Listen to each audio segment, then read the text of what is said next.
2023 में सस्ती रहेगी आम आदमी की थाली, अनाज से भर जाएगा देश का भंडार।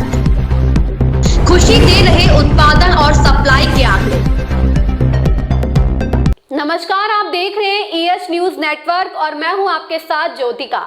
आइए रुक करते हैं खबर की ओर। नई दिल्ली में महंगाई के बीच आम आदमी के लिए राहत की खबर आई है। देश में रिकॉर्ड उत्पादन और सप्लाई बढ़ने से देश में गेहूं और चावल के भाव आने वाले दिनों में स्थिर रहेंगे, यानी लोगों को सस्ते दाम पर अनाज मिलेगा।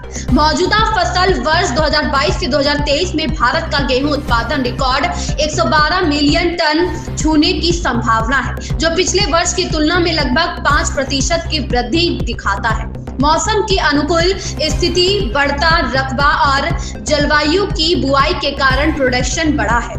इसके अलावा सरकार चावल के कुछ निर्यात पर से प्रतिबंध हटाने पर विचार कर रही है, क्योंकि घरेलू कीमतें स्थिर है।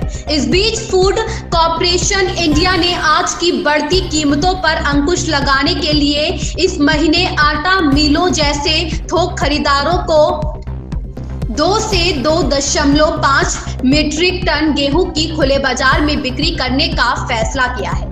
फाइनेंशियल एक्सप्रेस के अनुसार इस बिक्री के लिए वित्त मंत्रालय से जल्द मंजूरी मिलने की उम्मीद है।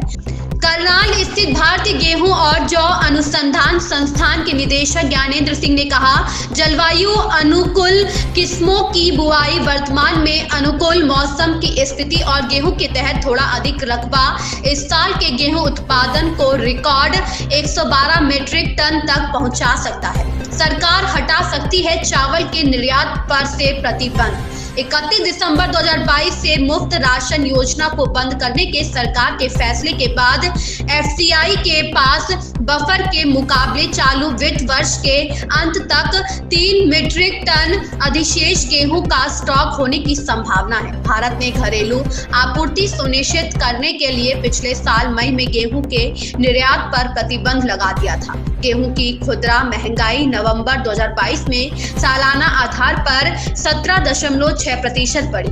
वहीं सरकार चावल के कुछ निर्यात पर से प्रतिबंध हटाने पर विचार कर रही है, क्योंकि घरेलू कीमतें स्थिर है। सरकारी भंडार कल्याणकारी कार्यक्रमों की जरूरतों को पूरा करने के लिए पर्याप्त मामले से वाकिफ एक अधिकारी ने यह जानकारी दी है। भारत ने सितंबर में सफेद और भूरे चावल के शिपमेंट पर 20% शुल्क लगाया और विदेशों में टूटे चावल की बिक्री पर प्रतिबंध लगा दिया था।